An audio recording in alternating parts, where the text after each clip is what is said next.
Okay, so my name is Sarah Powell. I'm the Collections and Content Librarian at Public Library Services in South Australia. Like many of you, I suspect I am working from my home office, so all technology issues aside, we should be doing fine today. Before we start any further, I'd like to acknowledge the traditional custodians of the land on which each of the libraries we are in stand, and pay respect to Aboriginal elders past, present and emerging, and extend that respect to the First Nations people. We celebrate the diversity of Aboriginal cultures and languages across Australia. And I'd also like to acknowledge the contribution that people of many nations have made to this country. Moving on from that, today we have two speakers joining us. So we have both Janet, a local studies librarian from the town of Bassendean in WA, and I think Janet will have to talk to us about her Facebook page as well, and also Kyla, a local studies librarian at the City of Gold Coast, talking about her librarian on loan scheme. Moving on from that, we'll have a chat like we did at the last session for those of you that participated then. So we will use the chat screen sitting over to the side. Alan will provide some speaking when and if it's needed, and also take a few notes as we work through that, so that can also be posted online afterwards. And yeah, I think it's important that we all just have a bit of a chat. I think these are uncertain times for all of us. All of our services have been impacted, given the feedback from the Prime Minister, or the decision the Prime Minister made prior to his session last night, and we'll just go from there. Alan, are you comfortable that I've grabbed everything there? Yep, that's great. Thanks very much.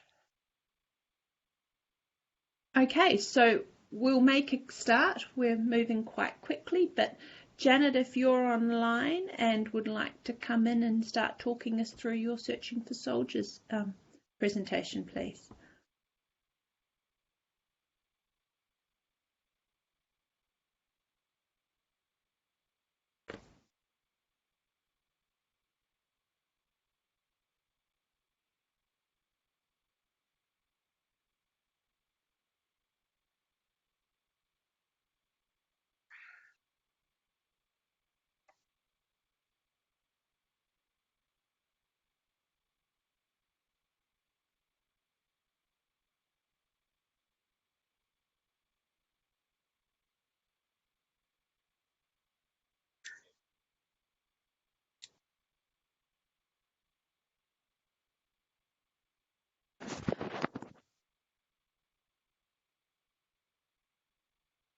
Janet, this is Ellen. Are you right for screen sharing?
Excuse me, Janet. Not sure if you're speaking, we're not hearing you, or you're not speaking, but we're not hearing you yet.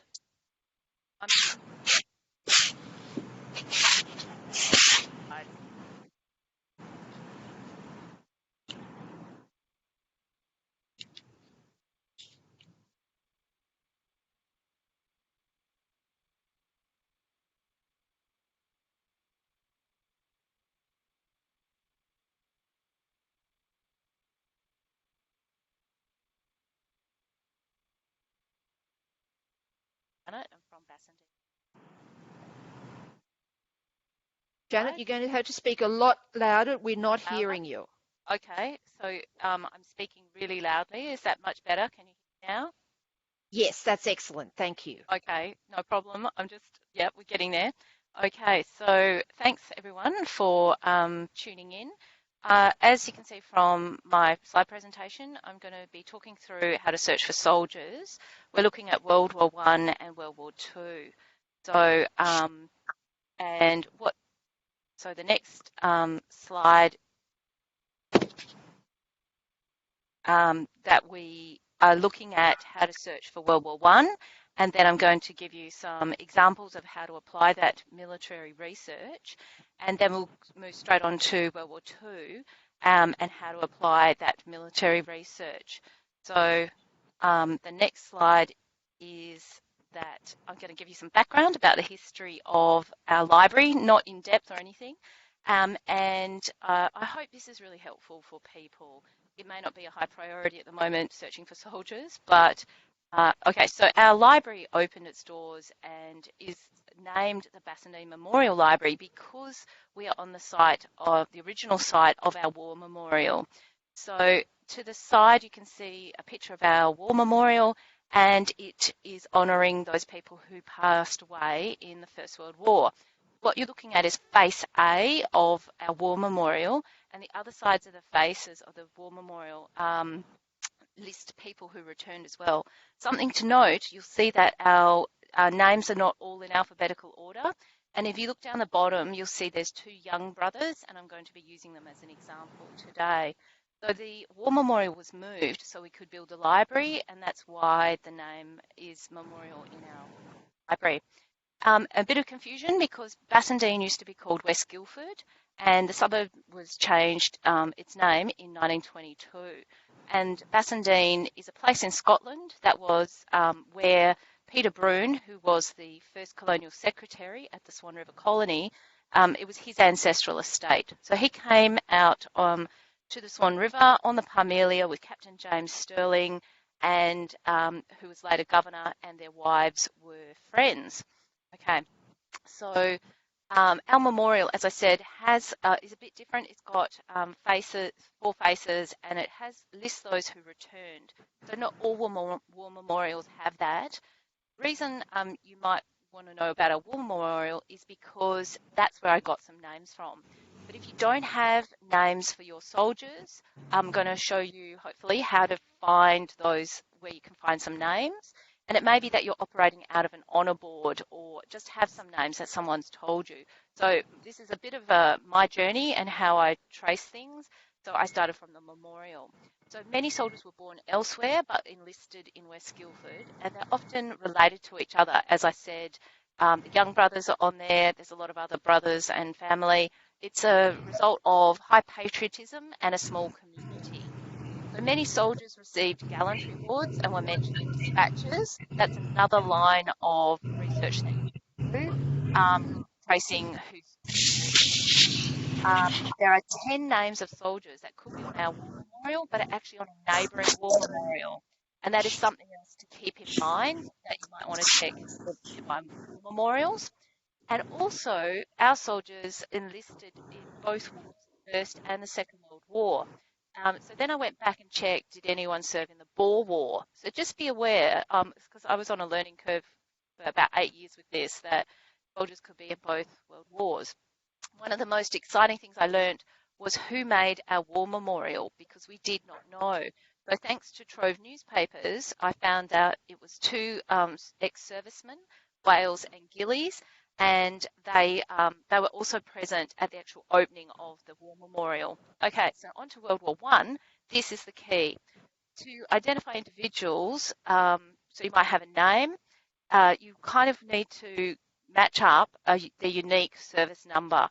Now, sometimes they don't have service numbers. That's a whole other ball game, and you need help from perhaps experts at the Australian War Memorial or National Archives or both. So I'm working on the premise that most of them will have their service numbers and you can find them and then roll on from there with research. So to get your service number from just having someone with a name, you need to do a research at the AIF project. Now, all the links are at the end of this presentation, and they should be at the bottom of the slides as well. So after you've got your service number that lets you match up to the right individual, then you can get your summary of when they enlisted and that sort of thing as well from this AIF project. But you can get a full service record thanks to the National Archives of Australia. If your soldier has passed away, their name will be on the Australian War Memorial at a panel. And if they've passed away in the conflict, First World War, they will also have their name listed on the Commonwealth War Graves Commission, which is an overseas website, and a commemorative certificate is available for you to copy. So obviously after that, you can use Trove for newspaper death notices and photographs. You can look at the Australian War Memorial for their nominal role for the First World War. And you can also grab some photos out of Ancestry as well, if anyone's put up a family tree. The second point here is to identify the service number, which will then make subsequent information easier. So the AIF project website allows you to search by name, regimental number, and address.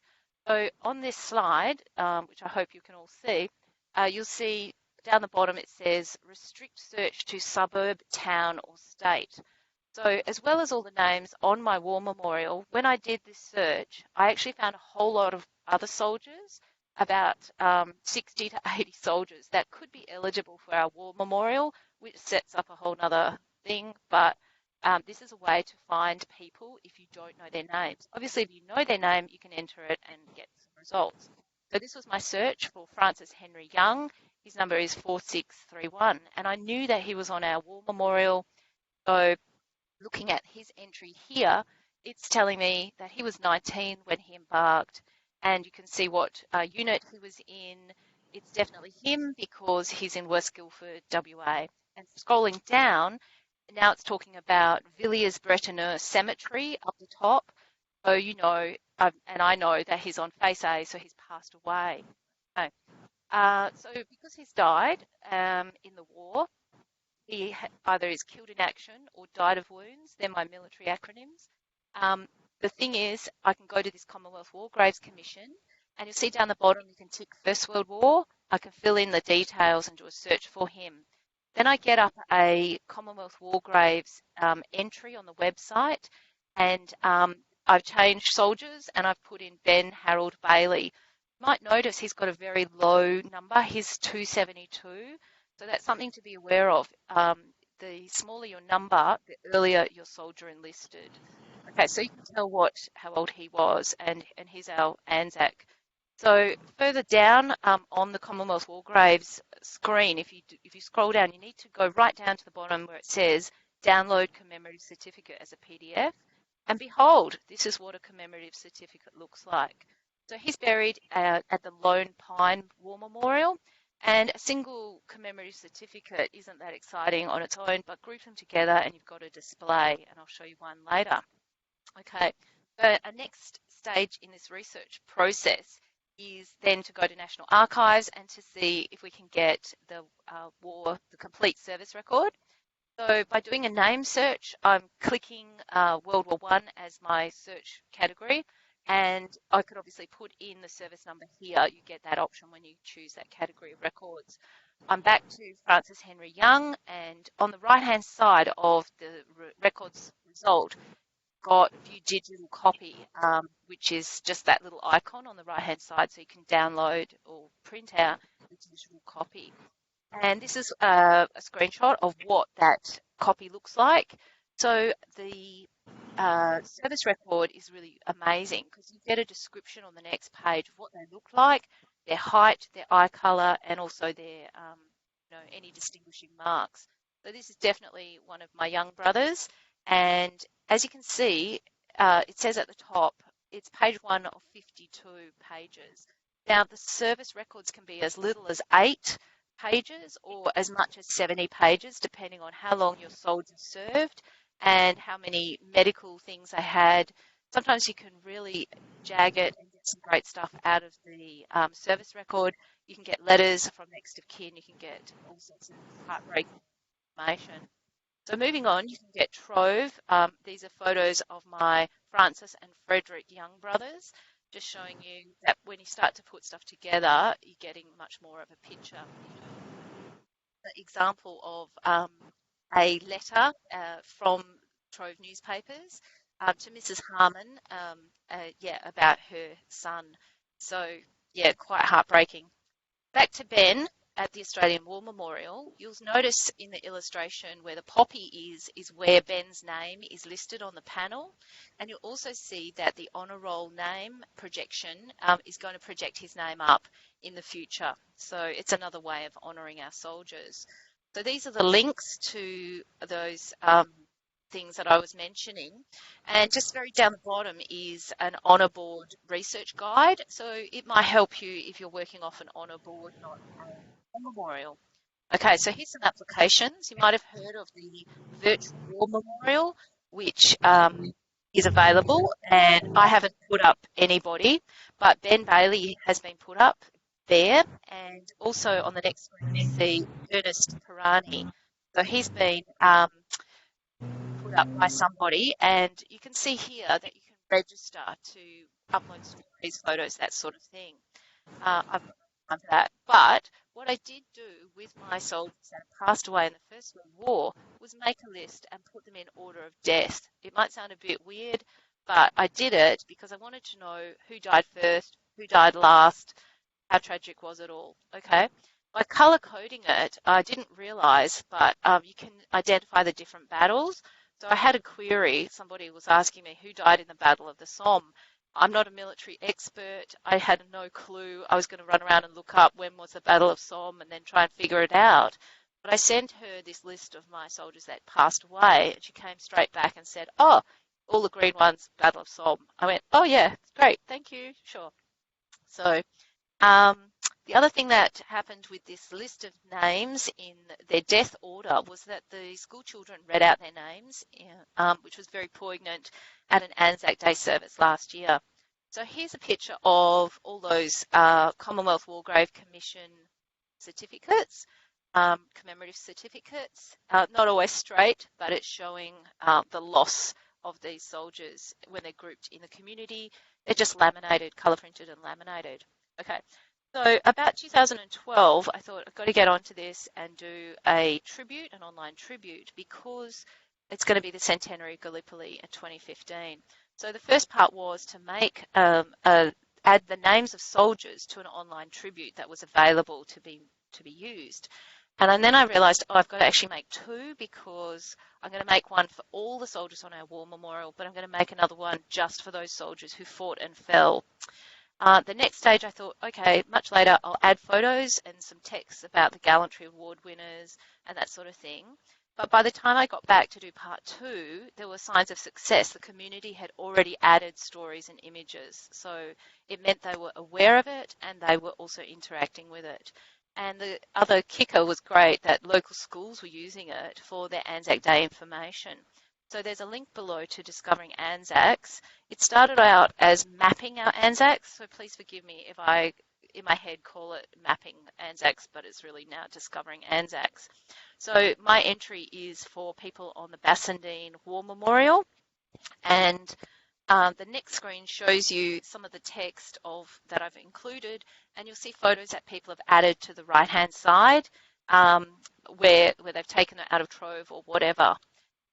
When you click on Ben Harold Bailey's entry, you also get that link to the National Archives full service record, which is awesome, and you can see other things. Because he's passed away, right down the bottom of this slide, you'll see that I've linked him to the Commonwealth War Graves Commission, and I've linked him to their entry about him. So it's sort of like recycling information, basically, in online tribute. When I was doing this, I found that there were 3 West Guildford Road Board members who served. They were actually elected and decided to serve their country. Obviously, soldiers were later elected to the West Guildford Road Board on their return. And when I moved into the World War II research, I could pick up those councillors' sons and daughters from World War II. So that was the bonus. I know it's a lot of information. I don't expect you to take it all in one hit, but I just want to remind you that soldiers can serve in both World War I and World War II, And it's very similar research process for World War II, except instead of using the AIF project website to get the service number and the service summary, we're going to be using the DVA nominal roll online instead. And once again, going to the National Archives or the service record, the complete service record, but that is a project that's still in process, so they may not have your service record done, as in scanned. Once again, if the person has passed away, their name will be on the War Memorial, and the Commonwealth War Graves Commission will have a reference to them as well. You can still use Trove and the nominal rolls and continue on with photographs and that sort of thing. Okay, so if you want some info on that scanning project of National Archives, there's a link to it here. All right, so until February this year, you could do a lovely suburb search for your place if you're trying to find who were soldiers who served in World War II associated with your district, because I didn't have any names of those soldiers except perhaps a few ones out of Trove, but we didn't have a list conveniently on a war memorial. However, so there used to be separate nominal rolls for all the subsequent conflicts, and there was a nominal roll for World War II.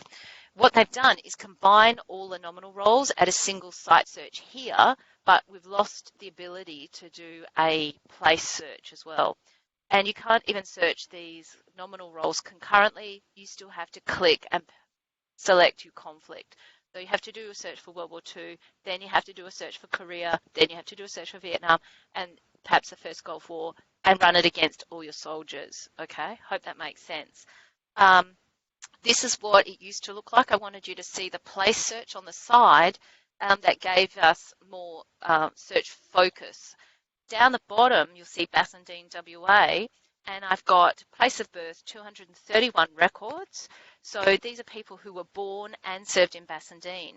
And if you reach across, you'll see the next bottom figure is 726. So these people were residing in Bassendean when they enlisted, but they were not necessarily born here. So this is a huge enlistment number. We've had a lot of industry, a lot of manual labour, a lot of men choosing to go to war, and women in the Second World War.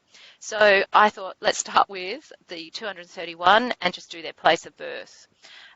And so what you can get is a soldier who has two entries. They're the same person, as you'll see by this slide, with the date of birth.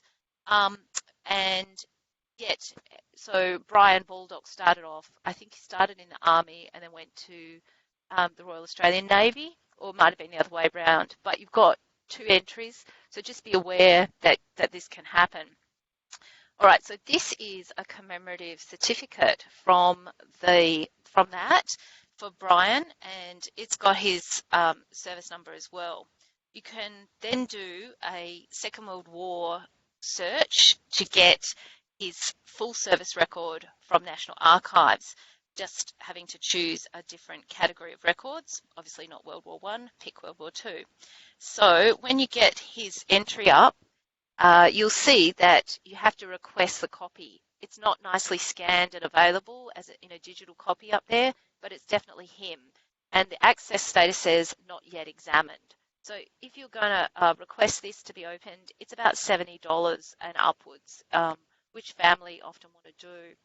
All right, so you can then search the Commonwealth War Graves Commission, and once again, you'll tick the Second World War box and enter the service details. I just wanted to show you here some of the death entries that can be in newspapers for World War II, and you can get some great genealogical information if you wanted to do further research on your soldier or with the family. So this is an entry for Private Atkins from 1945. All right, so how to apply all this stuff. I've done a military history walk. You can obviously do the service summary displays or commemorative certificate displays with casualties, women and prisoners of war. The other thing I did was an entry for the town on Places of Pride, which is the online register of all memorials that the Australian War Memorial is encouraging people to contribute to. And Monument Australia also is another aspect as well. Here's a lovely snap of the old Perth Road history walk on our military one. And Monument Australia, if you don't know, is not affiliated with the Australian War Memorial, but they are trying to keep track of a whole lot of memorials as well. So the town has 2 entries here. One is for our War Memorial, and one is for the Memorial Rose Garden, which is the Second World War commemoration place here. And I was really excited to be able to include information about the monument makers, those 2 ex-servicemen, Wales and Gillies, here, but it also, in that research, they made other war memorials locally. So Mount Lawley is another one. So in solving my problem of who made our war memorial, I was able to help other local history groups and collections as well. Okay, nearly there.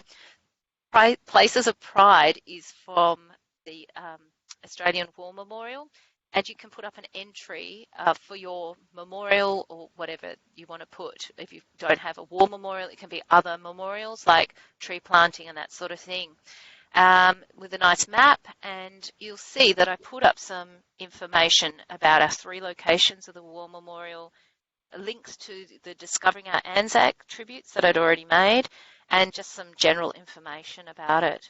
So you can recycle the research you've done. This is just a list of names of the women who served and relevant to my district, but it's another great way of having women represented in your collection. So you may not have as many, or you may have a whole lot more because we're a very small local government. Once again, this is a commemorative certificate example for Beryl Aubrey, and in the language of the time, she was a signalman, even though she was a signal woman. Okay, just wanted you to see another one, which was for a prisoner of war, and then some casualty names. And some of these people are listed on our war memorial because they did serve in the First World War. Righty.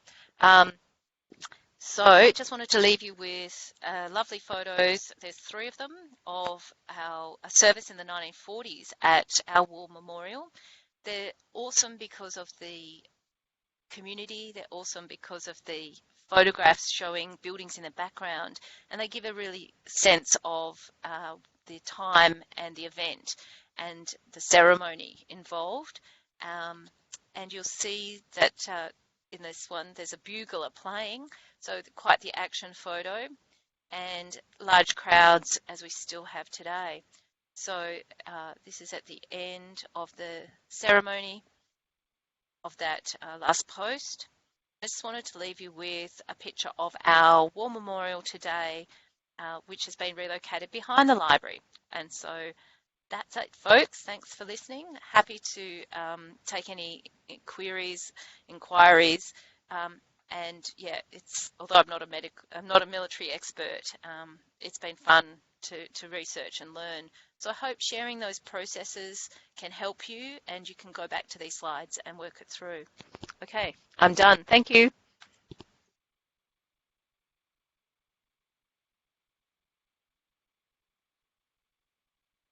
This is great.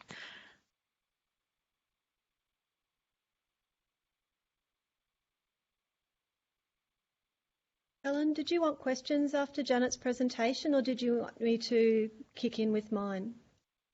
I was just wondering whether Janet wanted to highlight a little bit about the Facebook page before you start, if that's okay, but just kind of like exactly a minute or two, would that be okay? That's exactly what I was hoping for. Okay, I'm happy to talk about the Facebook page. I've got a colleague with me, but I'm not sure what you want to know. We were just chatting and saying that we're kind of locked in our library at the moment, still operating from here, but with social distancing, and what we were going to do about it. And all credit to Shan, who is our Youth and Children's Services librarian, for her great sense of humour coming through. So yeah, we're just documenting what we're still doing here, trying to have some fun, trying to keep our spirits up. So yeah, we're trying to do different things, but.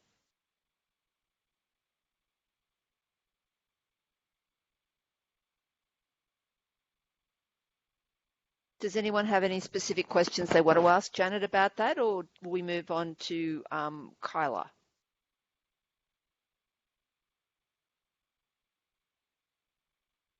Yeah, day 3 is coming soon.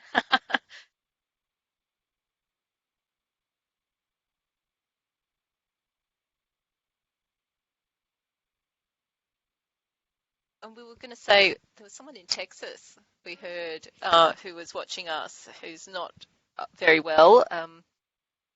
Yeah, so it's gone, yeah, far, far away, which is amazing. Mm.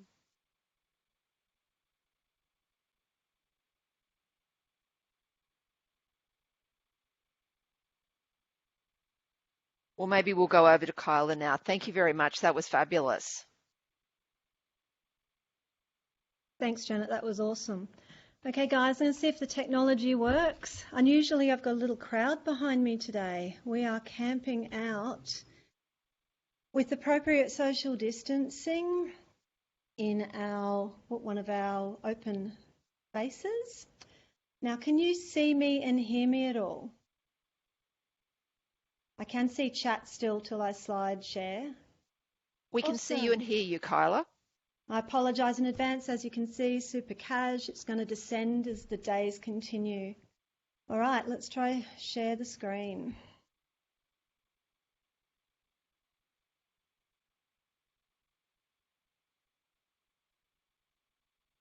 Hopefully.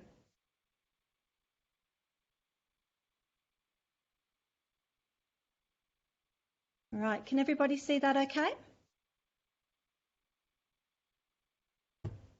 I can't see chat, so Ellen, if you're able to say yes, you can. Yes, I was just moving to unmute the microphone, but yes, sorry. we can see that lovely, and you've got a lot of people affirming that. So I will mute myself again. Go forth. All right, thank you, guys. So, like many local studies libraries within local government, the Gold Coast Local Studies Collection is not only public-facing, it also provides support and resources to colleagues in council.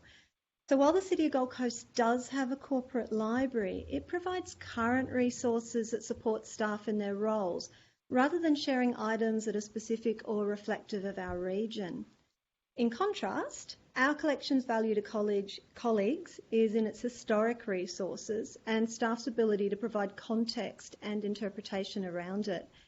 The type of inquiries we receive range from a single historic image, usually at the last minute, for an annual report, to more complex research for significant events or sites, often again at the last minute. We do not charge for this service, but we do try to set parameters and prioritise research that can also be shared with the wider community.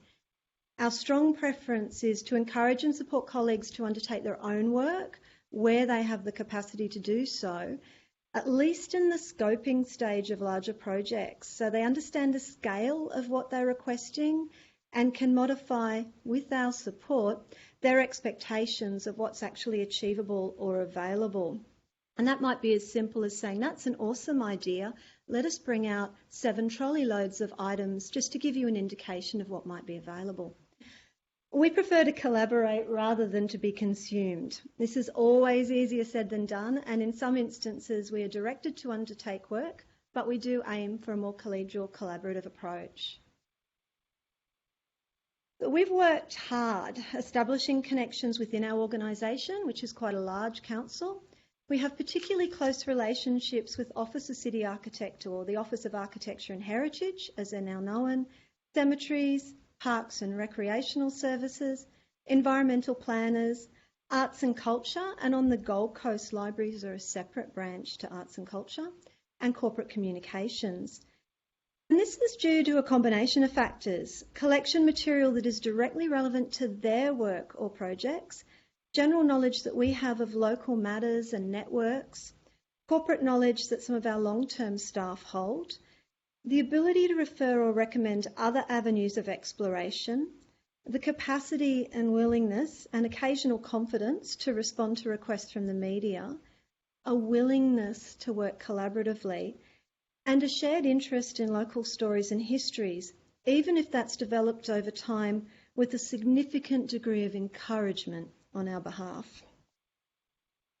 While we work closely with cemeteries, assisting them with inquiries, providing public tours, exchanging professional development opportunities with their team, one of our closest and oldest relationships is with the Office of Architecture and Heritage.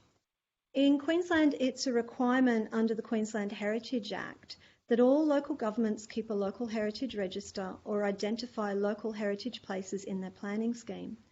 On the Gold Coast, that responsibility is not undertaken by us as it is in other areas. That's undertaken by the Office of Architecture and Heritage. They're located in a different building, they're a different directorate. We support them in providing resources or an additional staff member on site visits. In turn, they offer us new and unique professional development opportunities, including training and the occasional visit to an archaeological dig where we tend to be ridiculously overdressed. Despite our long-standing and overlapping relationship, we actually had limited ideas of the intricacies or realities of each other's work. Our team consists of librarians, library technicians and library assistants. Their team consists of a range of professionals including architects, heritage architects, planners and at times archaeologists or historians. In late 2018, it was now, the Office of Architecture and Heritage asked for a librarian for local studies to be seconded to undertake research and offer support to new staff they had starting. For context, we have 2 full-time librarians, 1 part-time library technician and 2 part-time library assistants, one who is also a technician and the other who's currently studying. We're co-located within a large circulating library. We have our own floor and are open 7 days a week over a 63-hour period. Now, while it was a great opportunity to be seconded and work with them, there were concerns that offering intensive support at that particular time would impact projects and work that we were currently undertaking, including a review of our own collection. We proposed that rather than provide a single staff member, we'd offer a service shared between 2 librarians, thus mitigating the risk of us not being available and also sharing the professional development opportunities. Thus, Librarians on Loan, or LOL as I accidentally called it and would never do so again, was born. It was and remains a pilot project. Since late 2018, we've spent periods of time with the Office of Architecture and Heritage responding to their priorities and undertaking research on buildings or sites for a range of purposes and in varied outputs depending on what they required. We work away from the library within their team unless the resources we need are held in the collection. And generally when we're engaged in this, it might be 1 day or 2 days a week. It does differ at various stages. While it's difficult to reallocate the tasks our 2 librarians do, we're only a phone call or email away from our other colleagues if needed. Our colleagues in the heritage area pay for backfill staff for the time that we're dedicating to their work. They simply provide a cost centre which our backfill staff use when completing their timesheets. This enables coverage of customer-facing desk shifts and frees up other local study staff to undertake different tasks and opportunities. Now, there have been benefits: cross-sector professional development and collaboration, raising the profile of local studies in council by being physically visible and a presence in an office area and involved in broader meetings, greater understanding of the tools available to council officers for research, which we tend not to use, as everything we create search is destined to public view and use. Contributing to the overall preservation, care and knowledge of heritage sites on the Gold Coast, knowledge of conservation management plans, historic title searches, development applications, local heritage listings, basically the behind-the-scenes built heritage management of the city that we were only partly involved in the past. An opportunity to actually see the life cycle and the processes of heritage and where local studies sits within it, improving our research skills exponentially and adapting writing styles for different audiences, and the experience of working in a corporate office space rather than a public library. But there have been challenges. We've not been able to be there as often as we wish. Most importantly, we have been unable to be there as often as they require. There are times when our inability to provide support due to staff availability or conflicting priorities in libraries has likely impacted in some way on their ability to deliver what they need to do. It's taken time for our library staff working outside our comfort zone and providing information in formats and styles to audiences that are unfamiliar to us. And also the need to clarify parameters and understand what level of detail was required for different projects. Now, I did plan and wish to invite the Office of Architect and Heritage to contribute to this presentation to provide their own perspective, but with the developing situation regarding pandemics, there has not been the opportunity. Business as usual for all of us is no longer business as usual, but hopefully there'll be an opportunity in the future to share their thoughts. Librarians on Loan has and continues to be a really invaluable experience. For the two librarians, Cheryl and myself, that are involved in it, we've been able to bring back a lot of information to our wider team. It's also allowed us to build relationships and really develop a pilot for potentially expanding the service elsewhere in Council. What we have learnt will allow us to move forward and create more formal memorandums of understandings and partnership agreements around this type of support in the future. So thank you.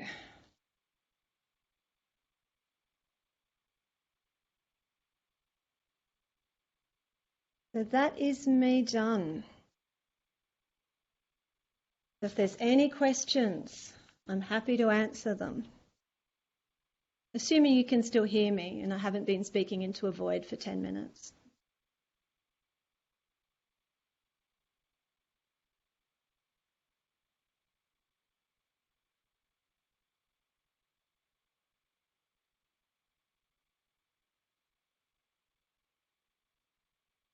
I must say this is quite surreal doing this. There's literally 5 people desperately keeping themselves out of camera shot.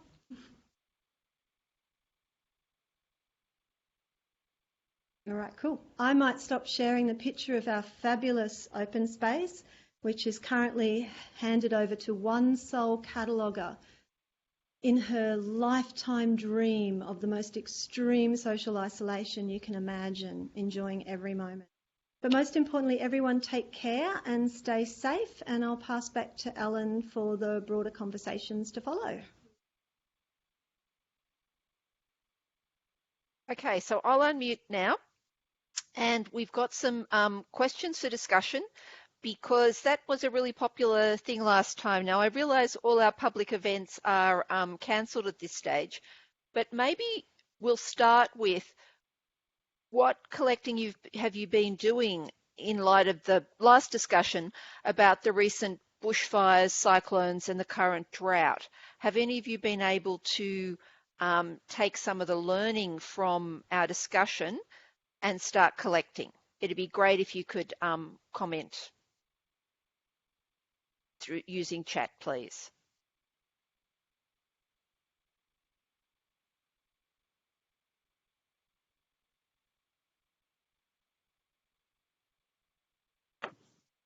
Has anyone else been able to collect material from the bushfires, etc.?